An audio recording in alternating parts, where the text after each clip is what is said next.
Welcome to Book Spectrum. I'm your host, Chris Cordani. This is where we talk with authors who are not necessarily seasoned writers, but from different occupations outside and across the spectrum. We talk with people who have overcome great diversity on this show, and my guest today has had more than his share. From a remote village in Ghana, following his dreams to look for the life he wanted in America, Patrick Asare documents his trials and trails, or trails and trials. You can pick whichever one in the book. The Boy from Boadua, I hope I pronounced that correctly, one African's journey of hunger and sacrifice in pursuit of a dream. Patrick Asare, welcome to Book Spectrum. Thank you very much, Chris, for having me.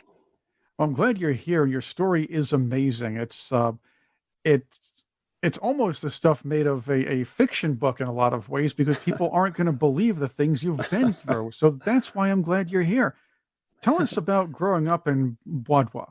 Yes, and thank you for your kind words about my book.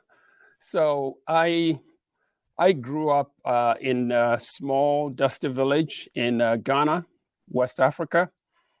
And I was one of 14 children born to two illiterate parents who had no formal education.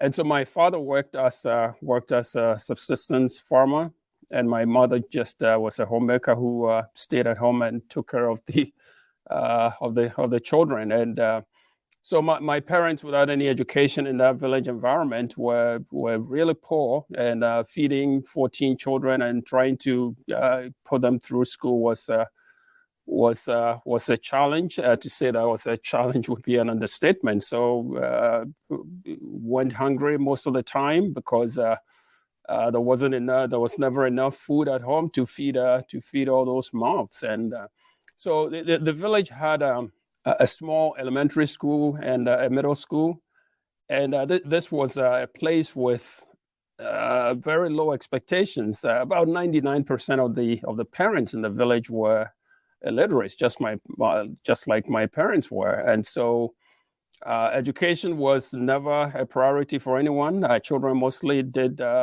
chores at home from dawn to about 8 a.m. in the morning, and then they went to the primary school to get a bit of an education, and then any spare minute we worked on farms. And so chores at home, carrying buckets of water from a river which was about a mile away from the house, and doing that and doing farm work and all kinds of chores at home before school in the morning. So that was the kind of life we lived in the village.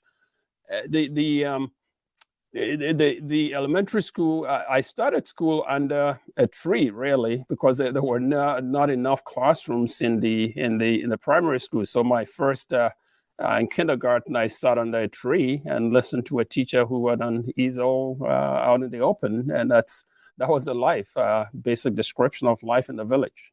From what you're saying, it would seem like the government of Ghana, at least at the time, almost ignored education in remote areas. I actually, that's a fascinating question. Actually, the government, actually, the reason I'm talking about the environment that way was education. The government was in the capital, Accra, and the village of Boadua was never on any map in Ghana when I was growing up there. So it's like you lived in the country, but nobody knew you were there, because a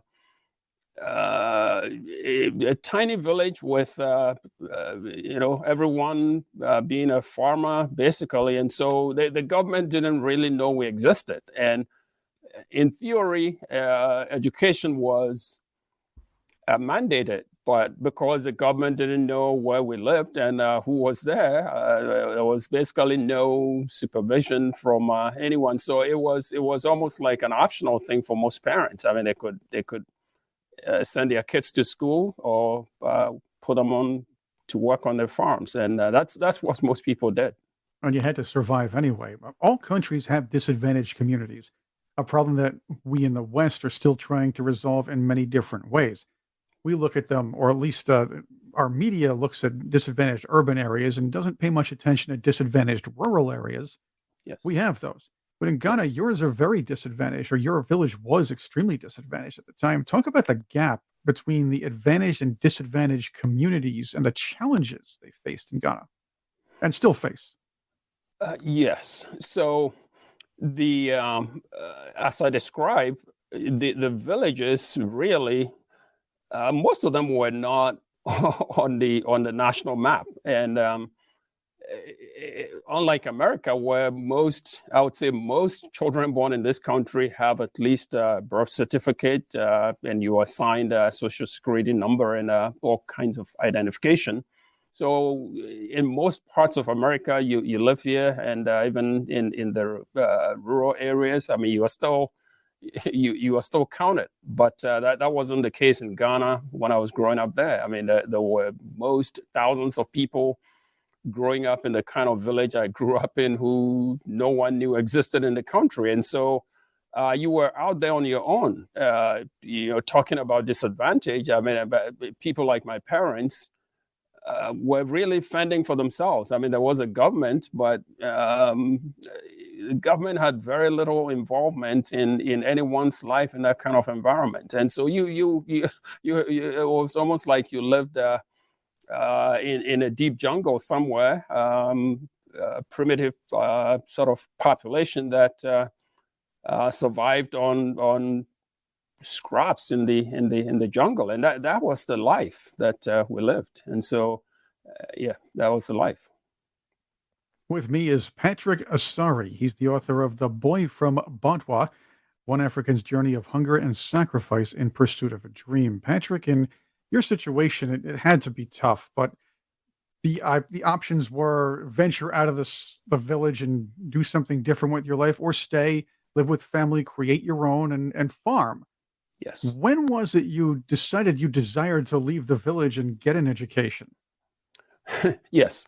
So in all the years I was growing up in this village, starting kindergarten and going to the primary school and middle school, in all the years I was growing up, a lot of kids went through that same process, and I didn't see anyone go anywhere. So as I started saying, no, nothing was expected of any child born there. So you got the primary education, and most children didn't even make it to the middle school. So you ended up just falling back and working on the farm. And so that was the expectation.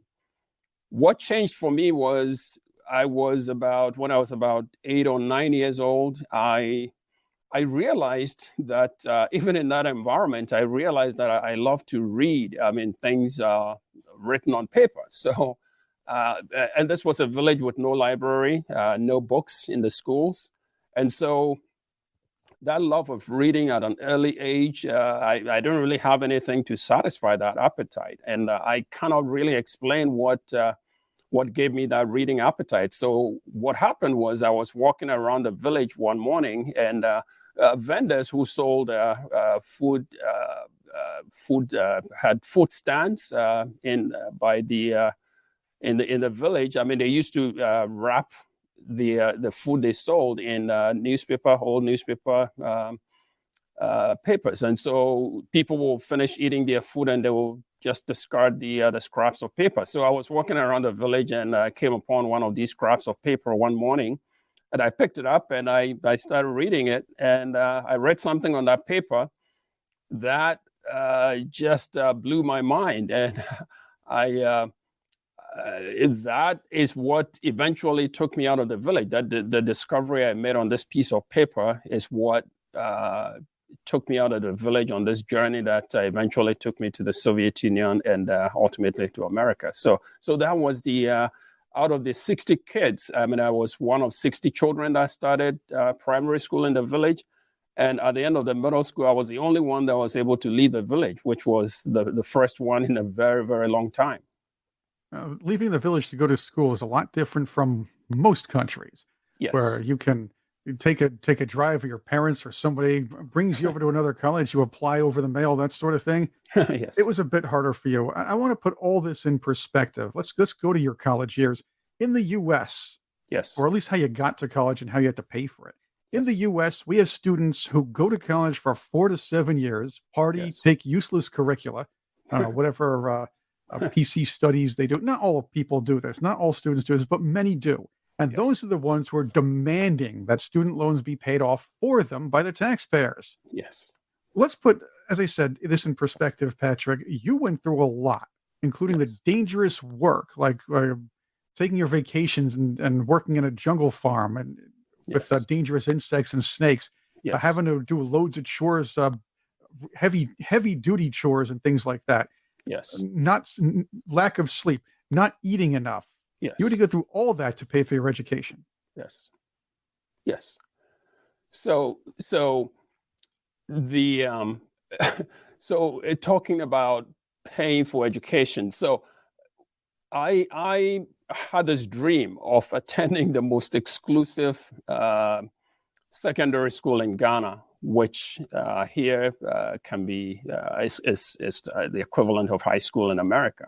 So when I say I picked up this scrap of newspaper and read something on it, what I read was I discovered the most exclusive secondary school in Ghana, and standing in the middle of that dusty village, I don't know why it occurred to me that it was a completely ridiculous idea. I mean, to occur to a 9-year-old that he wanted to go to the most elite school in the country from this village. I mean, this was a school that was set up by the colonial governors when Ghana was a colony of England.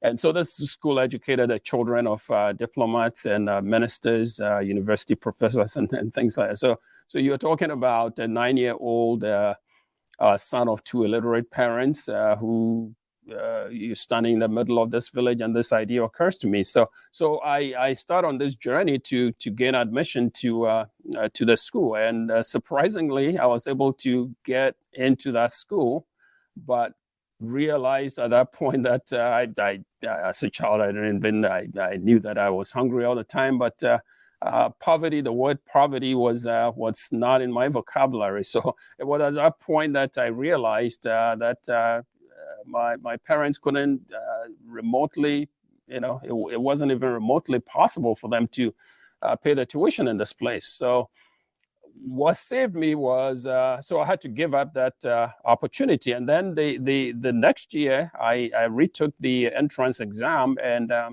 that is when this fortune came in. The government used to run a scholarship for cocoa farmers. My father was a cocoa farmer. He cultivated cocoa crops. And so because of that, I qualified for that scholarship. And that is what enabled me to go to secondary school. And other than that, I would have been walking. I would still be walking around the village today. So I went to secondary school on that scholarship, and that is what got me that education that then took me to college in the Soviet Union. So what made you go to college in the Soviet Union? We now know, or we've all known, that it's a rather oppressive government, but what made you say, hey, I think I'll go to the Soviet Union and go to college? Yeah. So my idea, actually coming back to that scrap of newspaper, what really impressed me, what I read on that paper was this elite school in Ghana that educated the children of the elite in Ghana. It was sort of a school from which students went from there to Oxford and Cambridge universities in England. So growing up in all of middle school, that was my goal, to go to one day end up in England and study at either Cambridge or Oxford. So when I eventually realized how poor my family was and how unrealistic that whole idea goal was, I just reset my expectations and just went through the secondary school system. And so when I graduated from secondary school, I actually got admission to the university in Ghana. And at that point, the financial issue came in again, and so I couldn't go to university in Ghana. So I bounced around the village for another couple or so years, And at that point, that's when I discovered this scholarship that the Soviet government used to offer students from third world countries. This was the early 1980s, and sort of the height of the Cold War. And as you recall, the U.S. and the Soviets were going around the world jockeying for influence. So Africa, Latin America, Southeast Asia places, all those places. So the Soviet government had instituted a scholarship program where they invited qualified students from most of African countries and other third world places to go to the Soviet Union. And I had run out of options. I finished secondary school and walking around in the village for about 2 years. I didn't have any options. And so I heard about this scholarship and I went to apply for it. And fortunately, won. And that was the only choice I had. So I went to the Soviet Union and went to college there. That's how that happened. Patrick Asare is with me on Book Spectrum. Check out his book, The Boy from Boadua, One African's Journey of Hunger and Sacrifice in Pursuit of a Dream. You came to America later on. Yes. What were you expecting when you got here? Because you wound up teaching in an inner city school district in Buffalo, Yes. New York. Yes. What were you expecting to see, considering you were on the other side of the world for so long and probably heard so many different things while in Ghana and, of course, in the Soviet Union? Yes. And what was different from what you were expecting when accepting that job teaching in the Buffalo system? Yes. So when I came to America in early 1992, I had majored in electrical engineering in college in the Soviet Union, and while studying, I think it was my third or fourth year, I found out about this option. All foreign students, this option was open to all foreign students. So regardless of what you were majoring in, you had an opportunity to take a certification program, a study program to qualify to teach Russian when you went back to your home country. So at the beginning, I thought it was a useless proposition because I was an engineer and I had no idea I would ever teach anyway. But eventually, I got into this program, and so I got my electrical engineering diploma. And in addition to that, I got this teaching certificate. So when I came to America, I went to live with a friend in Buffalo, New York, and there were a couple of magnet schools that had just started offering Russian. Teaching Russian to kindergartners to about fourth grade. So they were looking for a Russian teacher. So I showed up at the Board of Education office and applied for the job, and they thought I was ridiculous. A black guy, a black guy walking around in Buffalo thinking he knows enough Russian to actually teach it. And so that must have perplexed people over there. Oh yes. So I was like, they looked at me like I was some UFO or something. I guess you had to really prove that you knew Russian. Exactly. So fortunately, I had carried my teaching certificate and my passport to identify myself. So they looked at it and they realized that I was the real deal. So they offered me the job on the spot. And then within a week or two, I started teaching. The Russian classes I was teaching, little kids, kindergarten to about fourth grade. So very eager to learn and model students all around. And then the Board of Education also learned that I was an engineering student. I had been an engineering student and I was an engineer. So they asked me to teach math and science in addition to the Russian. So the math was in middle and high schools. And so when I first went into my math class, that was quite a revelation. I walked into the math classroom and it was pandemonium. Total chaos with throwing erasers around and things like that. Oh, absolutely. And so I as someone who had grown up in Ghana, our schools were very different. These were schools where discipline was the order of the day, and orderly classrooms. Our teachers had a lot of authority, and as students, we were always terrified of our teachers. I mean, it was corporal punishment, and you were punished for the slightest thing. I mean, no kid would ever, think about disrespecting a teacher or disobeying any instructions. You found that quite the opposite here, I suppose. Exactly. So that was quite a surprise, and so that first math class, I mean, I walked into the class and found this scene, and I was flabbergasted. So I stood for several minutes just watching what I was looking at, and so that was quite an introduction to America for me, and so all the disciplinary problems, the dysfunction we read about every day in urban school districts, I saw all of that on that first day, and in the subsequent 2 years, I taught in that school district, and so that really became another source of education for me. I really wanted to understand what was the factors that were driving that picture I saw, and so I talked to colleagues, and they started, telling me about some of those factors: poverty, broken homes, parental absenteeism, and all of that. All right, and people aren't allowed to talk about that now. So if you can't do that, no one's going to solve the problem. Yes, and it will make things worse to generations later. It's not helping anybody just dancing around and trying to be politically correct. You have to help the people, these kids that are growing up now, and help their kids. Yes. And education's important in that. And I believe it seems like, and I read this in your book, it seems like you have tried to take an initiative to help these kids maybe move forward using your own experiences to do so. Yes. So exactly right. So and what you're saying about the way we talk about these problems is itself a problem. So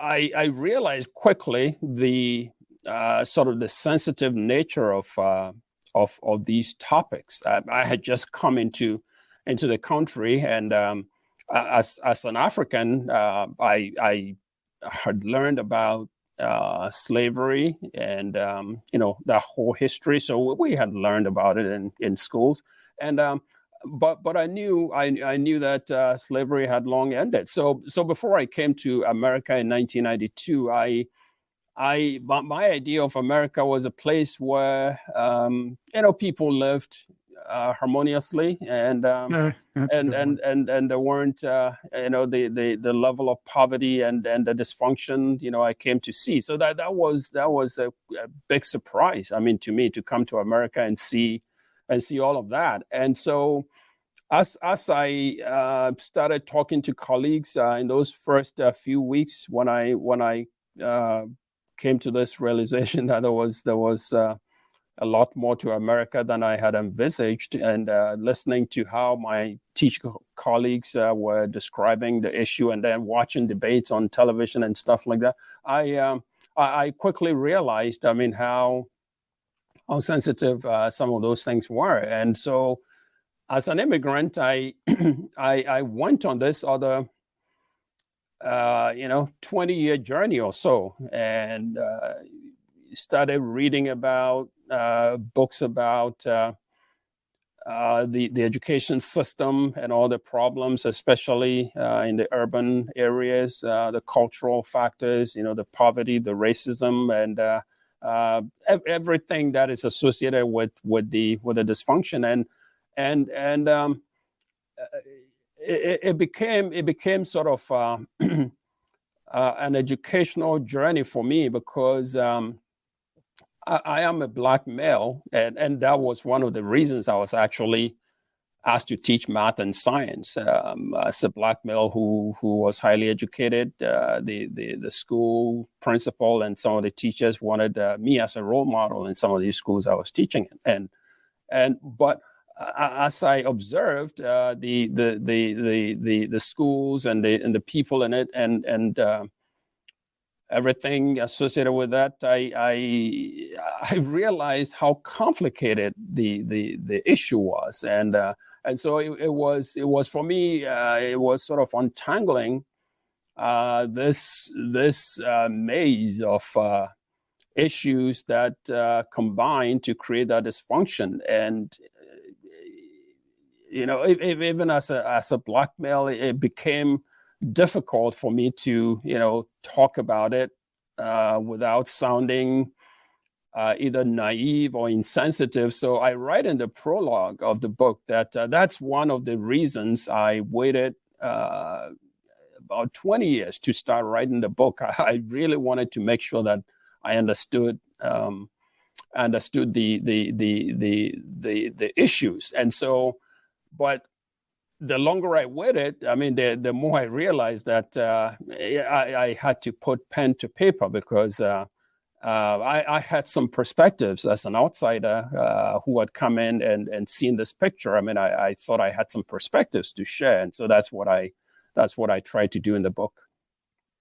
As people read the book, and it's The Boy from Boadua, the one African's journey of hunger and sacrifice in pursuit of a dream. Patrick Asare is my guest. He's the author. As people read it, they will see you traveled not only around the world, but have lived and worked with people of various cultures, many parts of the globe, that is, and from many different backgrounds. Today's media and politicians in the U.S., as you probably have noticed, tend to emphasize and take advantage of our differences. Your book is also refreshing, as you do offer us your observations of what we all have in common. So let's talk about some of that. Yes. Yeah. So that is a critical point, and that was one of my main objectives. Because after closely observing American society for the last 30 years, I've been in this country 31 years now, and especially lately with all the tensions and everything that we're going through as a country, and I've become a naturalized American citizen, and so everything that's going on here is something that interests me as a citizen. And so, having traveled around, I like to tell people that I feel like I've met everyone from everywhere in the world. In the Soviet Union, I was, as I described, it was mostly people from the global South. And so you met people from everywhere in Africa, everywhere in Latin America, everywhere in Southeast Asia, from Afghanistan to Zimbabwe. And then I came to America, and some of the schools I have studied in, I went to Purdue University for my master's in engineering, and then later on I went to Dartmouth. And these two places, you go there and you meet everyone else from the global North. And so Western Europe, Australia, Japan, Canada, you name it. So you put those two together. I mean, I feel like I have met people from every culture, every place on this planet. And the one thing I have realized that regardless of where someone comes from, I mean, what culture they come from, what religion they practice, what language they speak, there are some very fundamental things that we all as humans believe and cherish. So the first one is love of family and close friends. People, wherever they are from, I mean, when they have children, their siblings, the love they have for them doesn't change. It is the same, whether you are black, brown, white, that it is the same. And we all have this innate desire to be treated with dignity and fairly. So fairness, dignity, love of family, close friends, those are human qualities. There is nothing white, black, brown about any of those, and so that is. I tell people that the best education I got in the Soviet Union was living with my Soviet roommate for 1 year in Kiev. I went to the Soviet Union with, fearing that the KGB was going to spy on me incessantly, because that is what I've been told by people. And so I went into the country, and right off the bat, started suspecting everyone I met. And in the dormitories we lived in, the foreign students were paired with Soviets, and right away I thought, this is the spying that I heard about. But living with my Soviet, his name was Dmitry. Lived with him for 1 year, and by the middle of that year, I realized that he was the best human soul I had met up to that point in my life. And so today we read about Russians and Ukrainians, what is going on over there, and so when I look at that conflict, and incidentally, where the war is raging, I lived in Kiev for 1 year. That's where I went to language school. And then I lived in Kharkiv for the second year. And then I went to Donetsk for 4 years. And so my entire 6 years in the Soviet Union, I lived in Ukraine. And so Eastern Ukraine. And so I had a lot of interaction with Ukrainians and Russians. And I know these people well. I know the landscape. And so today, looking at what is going on and everything around it, the global reaction to it, for someone like me is very disappointing, because, as I say, regardless of who we are and whatever our backgrounds are, we are all humans who aspire to be treated with dignity and respect and fairly and. So that's my view on that. Patrick Asare, thank you very much for joining us on Book Spectrum. Thank you so much, Chris, for having me. This has been a pleasure. Thank you so much. Well, once again, the book is The Boy from Boadua, One African's Journey of Hunger and Sacrifice in Pursuit of a Dream. You can find it on Amazon. You can find it on anywhere you get your digital books, or the paperback. You can pull that through Amazon and anywhere else as well. Patrick, where can our listeners find you on the internet? So you can find me on my my website. My website is patrickasareauthor.com. You can find me there, and I'm on Twitter. My Twitter handle is POKWASI. That's my Twitter handle, and I'm on Facebook, Patrick Asare. And LinkedIn, you can find me under Patrick Asare. So you can find me in multiple platforms, and primarily on my website. You can, and I have a blog on my website as well. So you can find me at patrickasareauthor.com. Patrick Asare, thank you again for being with us on Book Spectrum, and thank you all for listening.